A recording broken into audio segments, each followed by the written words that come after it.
हरे हरे राम राम राम हरे हरे। ॐ अज्ञानतिमिरान्धस्य ज्ञानाञ्जनशलाकया चक्षुरुन्मीलितं येन तस्मै श्रीगुरवे नमः। श्रीचैतन्यमनोभीष्टं स्थापितं येन भूतले स्वयं रूपः कदा मह्यं ददाति स्वपदान्तिकम्। वन्देऽहं श्रीगुरोः श्रीयुतपदकमलं श्रीगुरून् वैष्णवांश्च श्रीरूपं साग्रजातं सहगण रघुनाथान्वितं तं सजीवं साद्वैतं सावधूतं परिजनसहितं कृष्णचैतन्यदेवं श्रीराधाकृष्णपादान् सहगण ललिता श्रीविशाखान्वितांश्च।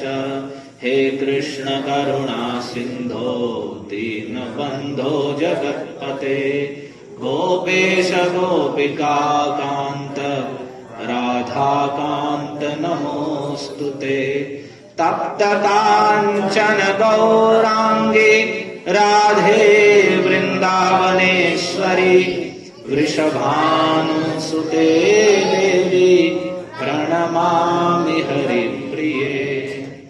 नमो महावदान्याय कृष्णप्रेमप्रदायते कृष्णाय कृष्णचैतन्य नाम्ने गौरत्विषे नमः। जय श्री कृष्ण चैतन्य प्रभु नित्यानंद श्री अद्वैत गदाधर श्रीवासादि गौर भक्तवृंद। हरे कृष्णा कृष्णा कृष्णा हरे हरे हरे राम राम राम हरे हरे। हरे कृष्णा कृष्णा कृष्णा हरे हरे हरे राम राम राम हरे हरे। ओम नमो भगवते वासुदेवाय।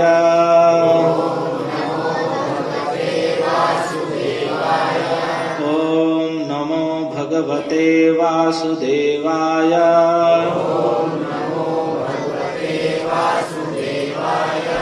ओम नमो भगवते वासुदेवाय।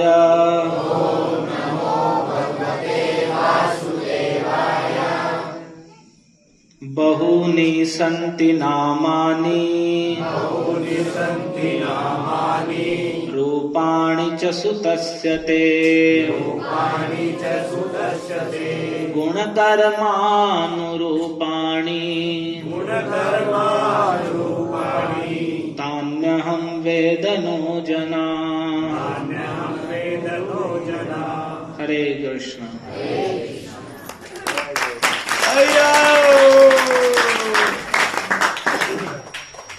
तो कल तक हमने कहाँ तक कथा सुनी थी? कोई बताएंगे? नामकरण तो चल ही रहा है, सारी कथा में नामकरण ही है। कल कहाँ तक कथा सुनी थी?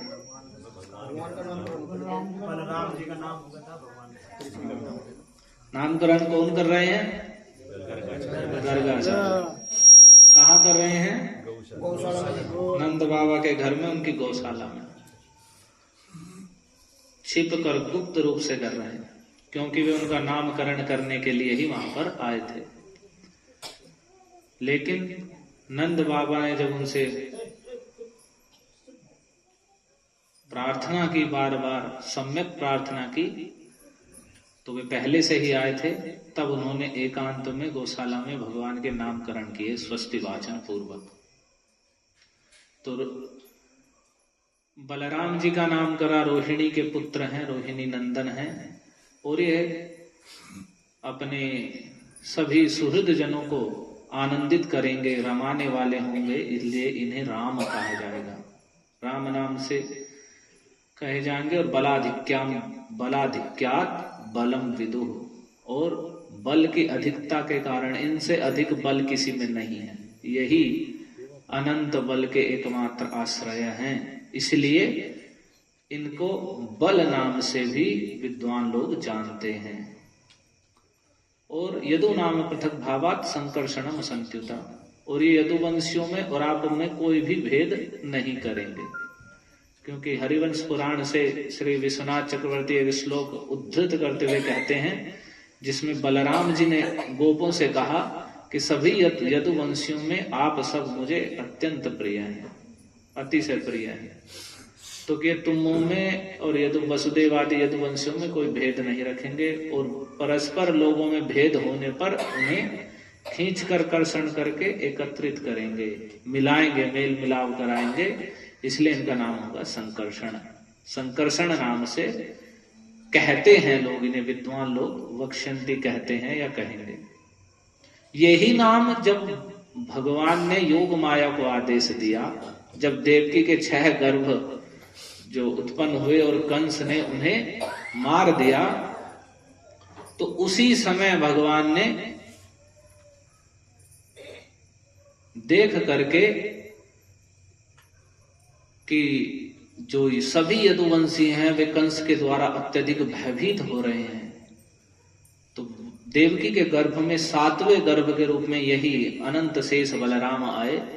तो उस समय भगवान ने योग माया को आदेश दिया कि तुम व्रज में जाओ, और व्रज में जा करके देखो नंद के गोकुल में वसुदेव जी की भार्या पत्नी रोहिणी जी निवास कर रही हैं, तो तुम देवक्या जठरे गर्भम शेषाख्यम धाम मामकम, देवकी के जठर में पेट में जो शेष कहा जाने वाला मेरा ही अंश है, तत्संनिकृष्य रोहिण्या उदरे संनिवेशय, तो तुम रोहिणी के देवकी के गर्भ से सन्निकर्षण कर कर उसे रोहिणी के उदर में प्रवेश करा दो। तो उसी समय फिर भगवान ने कह दिया, गर्भ संकर्षणात्म वही प्राहु संकर्षणम हुई। गर्भ से खींचे जाने के कारण, संकर्षण करे जाने के कारण देवकी के गर्भ से और रोहिणी के गर्भ में वे खींच कर स्थापित किए गए, इसलिए उन्हें संकर्षण भूमि पर लोग कहेंगे। तो वहां संकर्षण इसलिए भगवान ने कहा। और रामेति लोक रमणात् बलम बलवदुच्छ्रयात्, और वे लोक रंजन करने वाले होंगे, सभी लोगों को आनंदित करने वाले होंगे, इसलिए राम नाम से कहे जाएंगे। और बल के उच्छ्रय बल में अधिक होंगे, सर्वश्रेष्ठ बल से युक्त होंगे, तो इसलिए बल नाम से कहे जाएंगे। तो यही नाम स्वयं भगवान ने उस समय कहे थे जब भगवान अवतार लेने वाले थे। योग माया से उन्होंने ये कहा था। उसके बाद योग माया ने जा करके भगवान की परिक्रमा आदि करके उन्हें नमस्कार करके वह आई और उसने वही कार्य किया, देवकी के 7वें गर्भ को रोहिणी जी के गर्भ में स्थापित कर दिया। तो वही नाम गर्गाचार्य ने बोले, अन्य कुछ भी नया कुछ नहीं बोल रहे हैं कि देखो ये रोहिणी नंदन बलवानों में श्रेष्ठ है, इसलिए बल हैं, लोक रंजन करेंगे, सभी लोगों को रमा देंगे, तो इसलिए राम नाम से। और जो संकर्षण का अर्थ है, यहाँ इन्होंने दूसरे अर्थ में कहा कि यदुवंशियों में और तुम लोगों में कोई पृथक भाव, वेद भाव नहीं रखेंगे, सबको खींचकर एकत्रित करके रखेंगे, कर्षण करके रखेंगे, इसलिए ये संकर्षण नाम से विद्वान लोग इन्हें कहते हैं। तो ये बलराम जी के उन्होंने नाम किए, वही जो भगवान ने अवतार के समय ही कहे थे। तो जो भगवान, जो आचार्य लोग हैं, जैसा आगे वे कहेंगे, जब भगवान श्री कृष्ण के नाम का वर्णन कर रहे हैं तो उन्होंने यही कहा कि यह अनेक युगों में अनेक रूप धारण करता है। ये जो आपका पुत्र है अनेक युगों में अनेक रूप अवतार शरीर ग्रहण करता है, कभी शुक्ल वर्ण में, कभी रक्त वर्ण से, श्वेत वर्ण से, कभी लाल वर्ण से और कभी पीत वर्ण से। और इदानीम कृष्णताम गता, इस समय कृष्ण वर्ण को गया हुआ है, कृष्ण वर्ण का हुआ है, इसलिए इनका नाम है कृष्ण। और कृष्ण कहने में और भी अनेक अर्थ हैं। कृष्ण भूवाचक शब्दो नश्च निर्वृतिवाचक, तयोरैक्यम परम ब्रह्म कृष्ण इत्यभिधीयते। कृष्ण धातु भू सत्तावाचक है और ण शब्द आनंद का स्वरूप है। तो जो आनंद की सत्ता है, आनंद का आधार है, सारे आनंद का मूल है, वे पर ब्रह्म कृष्ण इत्यभिधीयते। कृष्ण इस प्रकार से कहे जाते हैं, जो संपूर्ण आनंद के एकमात्र आश्रय है। कृष्ण, कृषि जो अर्थ शब्द है इसमें कृष्ण वो भू यानी सत्तावाचक है, किसी वस्तु का आधार, और ण शब्द आनंद का सूचक है। और कृष्ण खींचने अर्थ में भी होता है, जैसे संकर्षण में है वैसे यहां भी जो भक्तों को अपनी ओर आकर्षित कर लेने वाले हैं वे कृष्ण नाम से कहे जाते हैं। और इनका कृष्ण वर्ण है, कृष्ण वर्ण के हैं, काले वर्ण के हैं, इसलिए भी ये कृष्ण है। तो अनेक प्रकार से भगवान के नामों में विभिन्न अर्थ किए जाते हैं, लेकिन इनका नाम है कृष्ण। जो भी इनके ये कृष्ण ताम गतः का अर्थ विश्वनाथ चक्रवर्ती कह रहे हैं कि ये जितने भी अवतार लेते हैं अनेक रूपों में, अनेक वर्णों में, वे सब के सब वर्ण अब कृष्ण स्वरूप को प्राप्त हो गए हैं। सब के सब इसी कृष्ण रूप में ही एकत्रित होकर सारे अवतार इसमें आ गए हैं। इसलिए कृष्णस्तु भगवान स्वयं, कृष्ण स्वयं भगवान है और सभी अवतार उनके विभिन्न अंश स्वांश हैं। तो वे सभी जब भगवान स्वयं कृष्ण आते हैं तो सारे जो स्वांश हैं भगवान के दूसरे रूपों में जो अवतार लेते हैं वे भी सब कृष्ण के अंतर्भूत ही होते हैं। तो इसलिए कह रहे हैं इदानीम कृष्णताम गतः, वे सभी जो पीत वर्ण रक्त वर्ण आदि में ये अवतार लेते हैं सब के सब अब कृष्णता को प्राप्त हो गए हैं।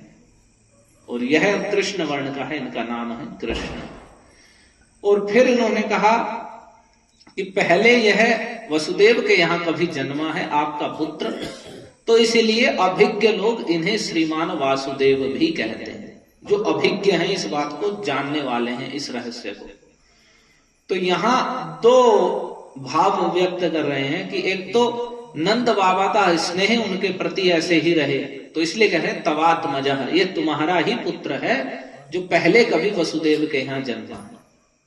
तो लौकिक दृष्टि से भगवान नंद वसुदेव जी के यहाँ जन्मे और नंद बाबा के घर में आए, लेकिन यहाँ गर्गाचार्य कह रहे हैं ये तुम्हारा पुत्र है।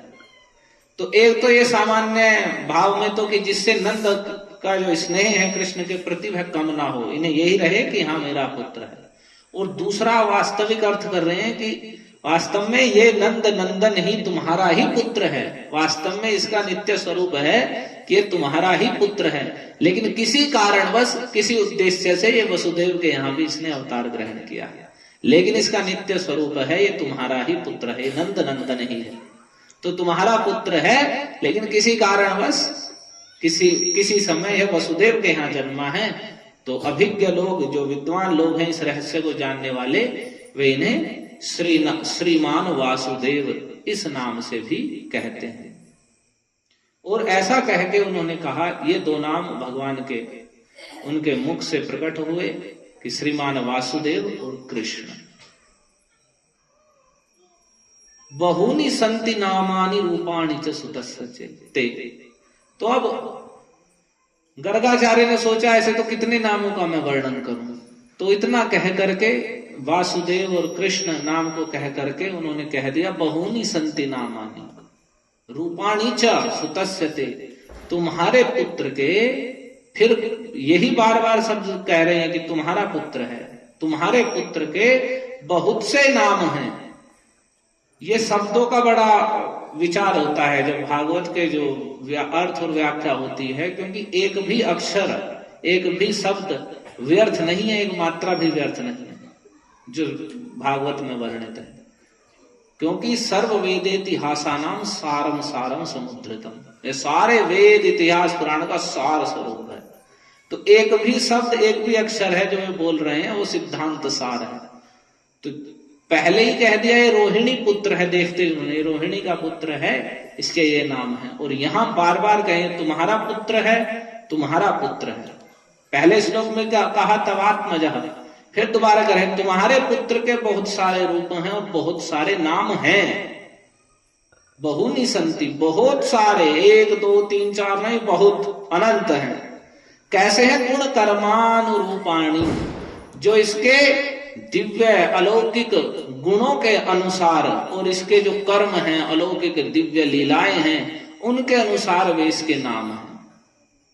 तान्य हम वेद, मैं उन सबको जानता हूं। नो जनाह, लेकिन जो साधारण लोग हैं वे उन्हें नहीं जानते। अर्थात वे हृदय में इस बात को विचार कर रहे हैं कि गोवर्धन धारण करने वाले गोवर्धन धारी हैं, और रास आदि क्रीड़ा करने वाले हैं, रास विहारी हैं, गोचारण करने वाले हैं, गोविंद हैं, गोपाल हैं। ऐसे कितने इनके गुण और लीलाओं के अनुसार कितने इनके नाम हैं। श्याम सुंदर हैं, माधव हैं। तो और लेकिन कह रहे हैं अहम वेद, मैं जानता हूं, सामान्य लोग नहीं जानते। यहां और भी आचार्य विश्वनाथ चक्रवर्ती अर्थ करते हुए कह रहे हैं कि वे वास्तव में कह रहे हैं तान्य हम वेद न, मैं भी उन्हें पूर्ण रूप से नहीं जानता हूं, तो सामान्य लोग भला कैसे जान सकते हैं। फिर उसके बाद वे कह रहे हैं एष वह श्रेय आधास्यत गोप गोकुल नंदन, यह जो आपका पुत्र है, नाम दो नाम कह करके कह दिया, अनंत नाम है इनके और अनेक रूप हैं जो इनके अनेक गुणों के अनुसार हैं, और इसे संसार के लोग नहीं जानते हैं। और प्रकारांतर से जब आगे ये लीलाएं करेंगे, इनके वे गुण और कर्म प्रकट होंगे, तो वैसे इनके नाम भी प्रकट हो जाएंगे। तो यह एक और वे आगे कह रहे हैं ऐसा वह श्रेय आधास्यत गोप गोकुल नंदन, यह जो आपका पुत्र है यह गोप और गोकुल को आनंदित करने वाला है। यह सभी गोपों को, जितने तुम गोप हो, गोपालक हो, और जितनी गोकुल हैं, गायें हैं, बछड़े हैं, उन सबको बड़ा ही आनंदित करने वाला है। अर्थात इसका उद्देश्य ही है ये गायों को और गोपों को, इन सबको आनंदित करने के लिए ही यहाँ प्रकट हुआ है। वृंदावन विहाराय गोपालम रूपम उद्वहन, वृंदावन में विहार करने के लिए ही भगवान अपने गोपाल रूप को प्रकट किए हुए। तो यह गायों को और गोपों को सबको आनंदित करने वाला है, तो यह तुम सबका परम कल्याण करेगा। ऐसा वह श्रेय आधास्य, आपके श्रेय का विधान करेगा, सबका ही परम कल्याण करेगा, जितने भी गोपादी हो आप। और आनंदित करने से कह रहे हैं गोपों को कैसे आनंदित करेगा। वास्तव में जब सबसे बड़ा आनंद भगवान ने सबको कब प्रदान किया, तो ये बात आप सभी को हृदय में होनी चाहिए कि ब्रह्मा जी ने सभी जब गोप बालकों को और बछड़ों को चुरा लिया था, उस समय भगवान ही सभी गोप बालकों के रूप में हो गए थे। जितने भी बच्चे थे असंख्य, उस समय आपने कथा में सुना होगा कि असंख्य बछड़े हैं, और कितने सखा हैं भगवान के, 2 4 10 के तो नाम ही सुनते हैं हम। उन सखाओं के भी भेद हैं, प्रिय नर्म सखा, कुछ ऐसे सखा जो कुछ दास्य भाव से युक्त हैं, कुछ हंसी ठिठोली कराने वाले हैं, अनेक उनमें भी विभाजन है सखाओं के। तो उन सभी गोप बालकों के रूप में और सभी बछड़ों के रूप में भगवान ही हो गए थे। तो उस समय जो सभी गोपों को, गोपियों को, गायों को जो आनंद हुआ वो अतुल्य था। तो सर्वाधिक आनंद उन सभी को सब हुआ, क्योंकि सबके पुत्र के रूप में, गायों के बछड़े के रूप में स्वयं कृष्ण थे। तो इसी बात को यहीं वे कह रहे हैं, तुम सबका परम कल्याण करेगा, सारे गोप और गोकुल को आनंदित कर देगा। अपनी लीलाओं के द्वारा सबकी आंखों के सामने रहकर भी, और स्वयं सबका दुग्ध पान करके सबके पुत्र आदि को रूप धारण करके सबको परम आनंदित करने वाला हो। और भगवान इतने आनंदित करने वाले थे, जब बछड़े गाय का दूध पी रहे हैं थे, मतलब है भगवान की नित्य लीला है, लेकिन अब वह हमारे सामने जगत में प्रकट नहीं है, तो इसलिए हम थे प्रयोग कर देते हैं। लेकिन भगवान का स्वरूप नित्य है, जैसे सूर्य का स्वरूप नित्य है, हमारे सामने इस समय प्रकट नहीं है तो हम कहें सूर्य दिख नहीं रहा है, लेकिन ना तो सूर्य कभी उत्पन्न होता है ना कभी डूबता है। लेकिन हमारी स्थिति के कारण हमें लगता है सूर्य सुबह के समय जन्म ले रहा है, उत्पन्न हुआ, फिर बड़ा हो गया और फिर शाम को डूब गया। लेकिन वह हमारी स्थिति के कारण लग रहा है हमें ऐसा, लेकिन वास्तव में सूर्य तो एक जैसा ही चमकता रहता है आकाश में। तो वैसे ही भगवान का स्वरूप नित्य है, उनकी लीला भी नित्य है, लेकिन वह जगत में प्रकट करते हैं तो उस समय लगता है कि भगवान ने हाँ वैसे जन्म लिया और ये लीला करी, और जब भगवान ने अपनी लीला को छिपा लिया, तिरोहित कर लिया, तो हमें लगता है कि भगवान चले गए, थे में समझते हैं। तो लौकिक दृष्टि से ये थे कहा जाता है, लेकिन वास्तव में भगवान की सारे नाम रूप गुण लीला नित्य हैं, उनमें थे नाम की कोई चीज ही नहीं है। लेकिन हमें अब नहीं दिख रही है, इसलिए हम थे कह देते हैं। जैसे हम कह सकते हैं कि सूर्य था, आकाश में था, अभी कह सकते हैं ना कि सूर्य आकाश में था, लेकिन सूर्य तो आकाश में अभी भी है, पर हमें नहीं दिख रहा है, इसलिए हम अपनी स्थिति से कह रहे हैं सूर्य आकाश में था, लेकिन सूर्य की अवस्थिति तो नित्य है।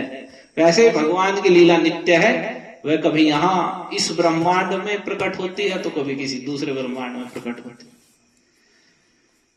तो वैसे ही कह रहे हैं कि सारे गोप और गोकुल को आनंदित करेगा। जब भगवान गाय बछड़ा गायों के नीचे दूध पीने के लिए जाता है, तो भगवान अगर बछड़े को दूर हटा देते तो गाय भी उसे छोड़ के भगवान को चाटना शुरू कर देती, और भगवान बछड़े की भांति दुग्ध पान करने लगे थे सब उन गायों का। ये सामान्य चित्र में भी दिखाते हैं कि बछड़े को दूर हटा के भगवान स्वयं दुग्ध पान कर रहे हैं, तो उससे गाय और आनंदित होती थी। बछड़े के प्रति स्नेह कम था, कृष्ण के प्रति अधिक स्नेह था।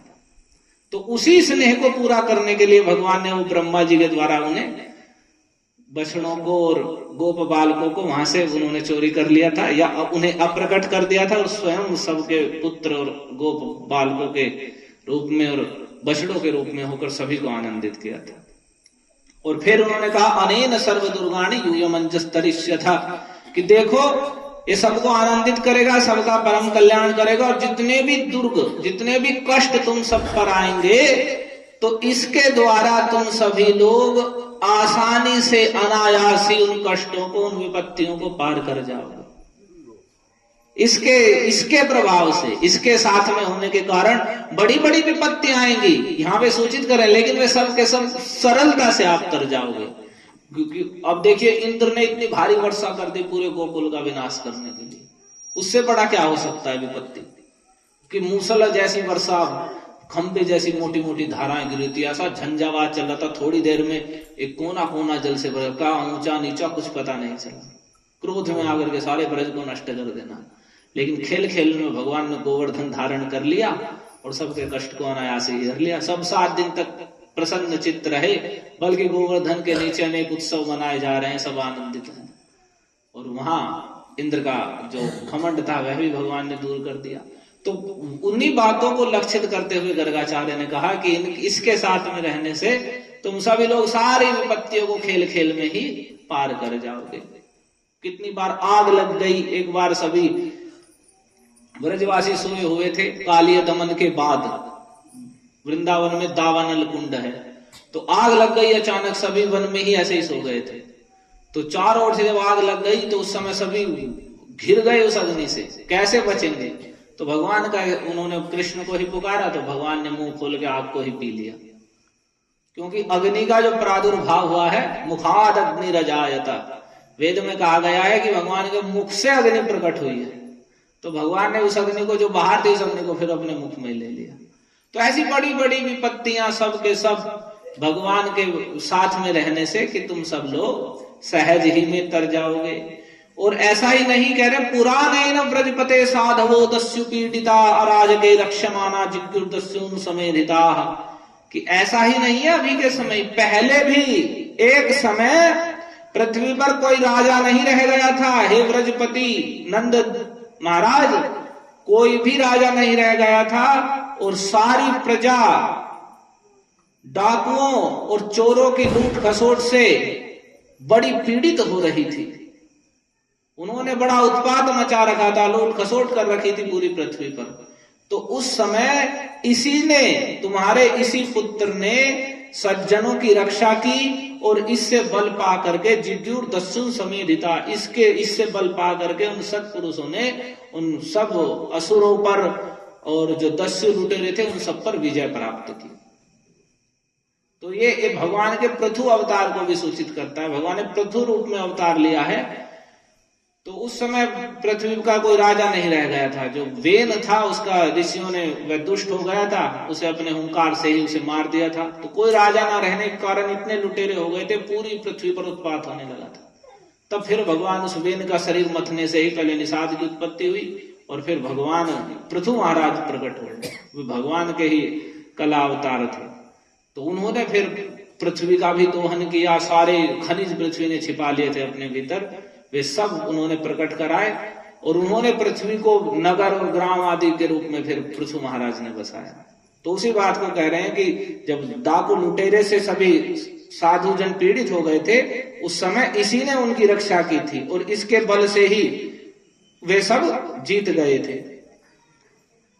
फिर आगे कह रहे हैं कि देखो ये साधारण शिशु नहीं है, केवल उनके लिए ही नहीं कह रहे हैं कि तुम सबको आनंदित करेगा या पहले इसने उनकी रक्षा की है, कह रहे हैं यह एक तस्मिन महाभागा प्रीतिम कुर्वन्ति मानवा। ये देखो नंद जी, जो लोग, जो मानव इसमें तुम्हारे इस पुत्र में प्रीति करते हैं, प्रेम करते हैं, भक्ति करते हैं, महाभागा, वे बड़े भाग्यवान लोग हैं।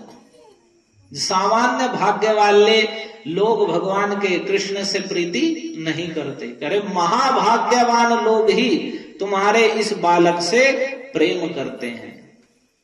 भगवद गीता में भी भगवान ने कहा है, बहुनाम जन्मनाम अन्ते ज्ञानवान माम प्रपद्यते, बहुत बहुत जन्मों के बाद कोई कोई ज्ञानवान व्यक्ति मेरी शरण ग्रहण करता है।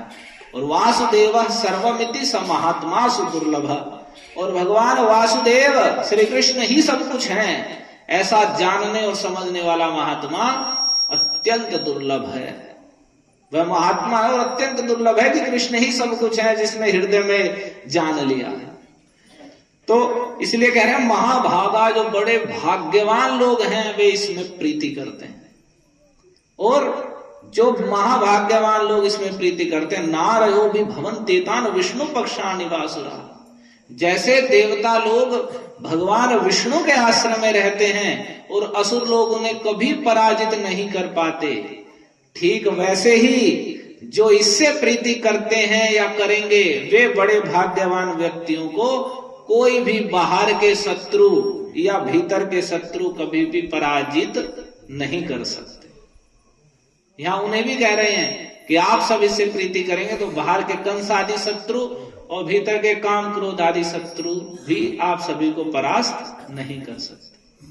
और ये सहज में है, जो व्यक्ति भगवान के, जिसने कृष्ण के चरण कमलों का आश्रय ले रखा है और कृष्ण से प्रीति रखता है, भगवान के नित्य प्रति प्रीति पूर्वक भगवान के नाम का जप करता है, प्रीति पूर्वक भगवान को दंडवत नमस्कार करता है, प्रेम सहित उन्हें जो भी वस्तु है उन्हें भोग अर्पित करके उनका प्रसाद ग्रहण करता है, तो ऐसे व्यक्ति को भगवान ने भगवत गीता में कहा है कि जो प्रीति पूर्वक मुझे भजते हैं, तो भगवान कहे मयि ते तेषु चाप्यहम्, मैं उनमें निवास करता हूं, वे मुझ में निवास करते हैं। मैं उनमें निवास करता हूं, यानी मैं सदैव उनकी संगति में रहता हूं और वे सदैव मेरे निकट रहते हैं। तो जो निरंतर इस प्रकार से भगवान से प्रीति करते, तो बाहर का कौन शत्रु है जो उनका कुछ बिगाड़ सकता है?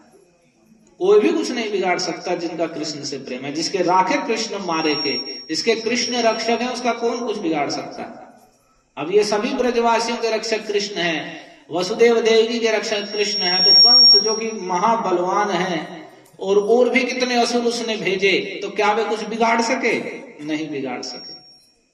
तो उसी बात को कह रहे हैं। और हृदय के काम क्रोध आदि शत्रु भी कुछ नहीं कर सकते हैं, क्योंकि जब भगवान के प्रति प्रीति होती है तो भगवान का स्वरूप ही अपराकृत है, माया से अतीत है। तो जैसे सूर्य के प्रकाश में अंधकार नहीं टिक सकता, अगर सूर्य आकाश में है तो वहां अंधकार रह सकता है? नहीं रह सकता। तो यदि भगवान का नाम जिह्वा पर है, हृदय में कृष्ण का स्मरण है, तो वहां हृदय के जो काम क्रोध आदि दोष है या शत्रु हैं, ये 6 शत्रु बताए गए हैं हृदय के, काम क्रोध लोभ मद मोह और मात्सर्य। काम विषय भोग के अभिलाषा, क्रोध लोभ अत्यधिक धन और विषय संग्रह करने की इच्छा, और फिर मद यानी जब हम पर पद या धन संपत्ति हो जाए तो उसका जो नशा, एक अभिमान चढ़ता है, और मोह, मोह का अर्थ है कि सारा शरीर सब नश्वर है और संपत्ति सब कुछ नश्वर है, फिर भी मोहवश यही सब कुछ है, यही सब मेरा है, ये मेरी स्त्री, मेरा परिवार, मेरा पुत्र, मेरा सब कुछ, और मोहवश उसे ही सत्य मानता है, जो कि असत्य है, नश्वर है। और मात्सर्य, अपने से आगे बढ़ते देख किसी को उससे द्वेष करना, चिढ़ना। तो ये हृदय में ही ये सब चीजें भरी हुई हैं सबके, और वास्तव में पूरे जगत को इन 6 शत्रुओं ने ही नचा रखा है, सबका विनाश कर रखा है, सबको पराजित कर रखा है, और कुछ नहीं है पूरे जगत में। ये 6 शत्रु हैं, सबके हृदय में बैठे हुए हैं पहले से, और इन्हें कोई पराजित भी नहीं कर सकता। इन्हीं शत्रुओं से प्रेरित होकर वो बाहर शत्रु बना लेता, बाहर कोई शत्रु नहीं है, हृदय में ही वे क्रोध और ईर्ष्या, द्वेष और मात्सर्य आदि शत्रु बैठे हुए हैं, वे इतने बढ़े हुए हैं तो वे ही बाहर शत्रु बना देते हैं। तो जो हृदय के शत्रु हैं, कह रहे हैं वे सबको पराजित करके रखते हैं, लेकिन जो कृष्ण में प्रीति करते हैं उन्हें ये हृदय के काम क्रोध आदि शत्रु भी पराजित नहीं कर सकते, बिल्कुल भी नहीं कर सकते। जो कृष्ण के स्मरण में, कृष्ण के कीर्तन में रत है। कहा कृष्ण सूर्य सम माया है अंधकार, और जहां कृष्ण तहां नहीं माया रे अधिकार। कृष्ण सूर्य है और माया अंधकार तुल्य है, जहां सूर्य है वहां अंधकार नहीं रह सकता, इसलिए जहां कृष्ण है वहां माया, और माया के जो प्रभाव है काम क्रोध लोभ आदि के, ये वहां टिक नहीं सकते। तो यदि हमारे हृदय में ये है तो समझिए हम भगवान से भी प्रीति नहीं कर रहे हैं। यदि हम वास्तविक कृष्ण से प्रीति करेंगे तो ये टिक ही नहीं सकते हैं। हरे कृष्णा कृष्णा कृष्णा हरे हरे, हरे राम राम राम हरे। तो इसलिए, लेकिन करते कौन है उन्होंने बता दिया, बड़े भाग्यवान लोग इसमें प्रीति करते हैं। इसके 2 अर्थ हैं, जो बड़े भाग्यशाली हैं वे करते हैं, या जो इसमें प्रीति कर रहे हैं वे वास्तव में महाभाग्यवान हैं। तो उन्हें कोई भी, ना तो कोई बाहर का शत्रु उनका कुछ बिगाड़ सकता है, ना भीतर का शत्रु कुछ कर सकता है। तो अगर हम निर्भय रहना चाहते हैं तो हमें कृष्ण से प्रीति करनी चाहिए, क्योंकि भय क्या है, शत्रु का ही तो भय है, कोई बाहर का शत्रु कुछ ना बिगाड़ दे हमारा, और ये भीतर के शत्रु तो निरंतर बिगाड़ रहे हैं, हम पहचानते भी नहीं है। तो इन सारे शत्रुओं का अगर हम नाश चाहते हैं और इनसे पराजित होना नहीं चाहते तो हमें कृष्ण के प्रति प्रीति करनी चाहिए। और फिर अंत में कहते हैं गर्गाचार्य, तस्मानंदात्मजोयं ते नारायण समो गुणैः श्रिया कीर्त्यानुभावेन गोपायस्व समाहितः। कह रहे हे नंद, इसीलिए इतनी सब उनकी महिमा गा करके कि इनके ये नाम है, तुम सबका मंगल करेंगे, इसके द्वारा तुम सारी विपत्तियों को पार कर जाओगे। इसने ही पहले पृथ्वी पर जब दुष्ट बढ़ गए थे तो सभी साधु लोगों की रक्षा की थी, और जो इससे प्रीति करते हैं उन्हें कोई शत्रु भीतर बाहर के पराजित नहीं कर सकते। तो हे नंद, ये जो तुम्हारा पुत्र है, तस्मान नंदात मजोयंते, हे नंद ये जो तुम्हारा पुत्र है ना, बार बार इशारा करके मैं कह रहे तुम्हारा ये पुत्र है नंद, नारायण समो गुणई, ये गुणों में नारायण के समान है। नारायण ही गुणों में इसकी तुलना कर सकते हैं, और कोई गुणों में इसकी तुलना नहीं कर सकता। श्रिया कीर्त्यानुभावेन, चाहे जिस दृष्टि से देखो, गुण में देखो गुणई, इसके गुणों में देखो, या श्री संपत्ति सौंदर्य में, कीर्ति में, जो इसका यश है, और प्रभाव में, इसमें केवल नारायण ही इसकी तुलना कर सकते हैं और कोई नहीं। नारायण समो गुण, और कोई भी इसकी तुलना नहीं कर सकता। इसके जो गुण हैं, इसका जो सौंदर्य है, जो इसकी कीर्ति है, अद्भुत यश है, और जो इसका प्रभाव है, केवल नारायण ही इसकी तुलना कर सकते हैं। तो एक अर्थ में वे उन्होंने कह दिया यही नारायण है, जिन्हें तुम अपना इष्ट देव नारायण कह के आराधना करते हो, वे नारायण यही तुम्हारे पुत्र ही हैं। और दूसरा कि नारायण ही इनके गुणों की तुलना कर सकते हैं और कोई नहीं कर सकता। तो वे गुण क्या है, मैं इस पर विशेष चर्चा करनी थी अभी 5 मिनट। श्रीमद रूप गोस्वामी के द्वारा ग्रंथ रचित है भक्ति रसामृत सिंधु, यानी जो उन्होंने भगवान श्री कृष्ण चैतन्य की कृपा के द्वारा इस बात को स्थापित किया कि जो भगवान की भक्ति है वो रस स्वरूप है। ऐसा नहीं है कि भक्ति करेंगे उसका कुछ और फल है, जैसी हमारी भावना होती है। हम वैसी पूजाएं करते हैं, हम सोचते हैं कि जो ये जैसे हम पूजा कर रहे हैं, हमने कुछ पूजा की, उसका फल कुछ और आएगा, लेकिन वे कह रहे हैं नहीं, भक्ति का फल भौतिक सुख या मुक्ति आदि प्राप्त होना ये भक्ति का फल नहीं है, वे तो गौण फल है, वे तो सहज में ही पीछे पीछे चलते हैं। जैसे महारानी आगे चलती है और दासियां पीछे चलती हैं, वैसे जो भुक्ति और मुक्ति है तो वे भक्ति देवी के पीछे पीछे अपने आप चलती है। लेकिन वास्तव में जो भक्ति है वह स्वयं रस स्वरूप है, वह स्वयं आनंदमयी है, उससे बढ़कर कुछ आनंद ही नहीं है। तो उन्होंने पूरा ग्रंथ लिखा भक्ति रसामृत सिंधु। तो उसमें कृष्ण के कैसे सर्वाधिक गुण हैं, जो नंद नंदन कृष्ण है, कैसे उनकी सर्वश्रेष्ठता है, तो उन्होंने 64 गुणों का वर्णन किया। तो उन गुणों के अनुसार ही जीवों में, देवताओं में, नारायण में और कृष्ण में क्या क्या उत्कर्षता है उसका वर्णन कर दिया। तो पहले उन्होंने लिखा अयम नेतासुरंगांग सर्वसल्लक्षणान्वितः रुचिरस्तेजसायुक्तो बलीयान वयसान्वितः। उन्होंने 55 गुणों का वर्णन किया जो अंश रूप से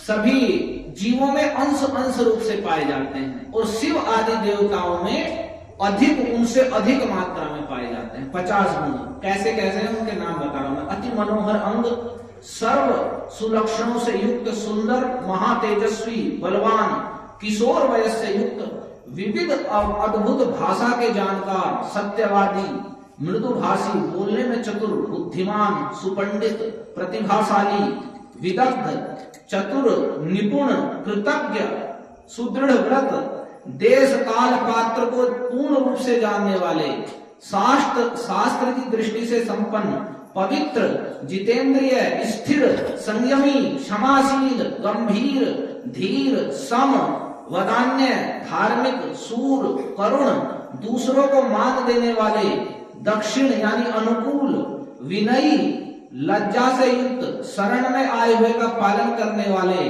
सुखी, भक्तों के सुहृद, प्रेम के अधीन, कल्याणकारी, प्रतापी, कीर्तिशाली, सर्वप्रिय, सज्जन पुरुषों का पक्ष ग्रहण करने वाले, नारी मनोहारी, सबके आराध्य, समृद्धिशाली, श्रेष्ठ और ईश्वर ऐश्वर्य से युक्त। ये 50 गुण भगवान श्री कृष्ण में समुद्र की तरह अगाध रूप में है, असीम रूप में वर्तमान है। जितने भी ये गुण बताए गए हैं आपने अगर ध्यान से सुने हो, और जीवों में थोड़े थोड़े बिंदु के रूप में पाए जाते हैं।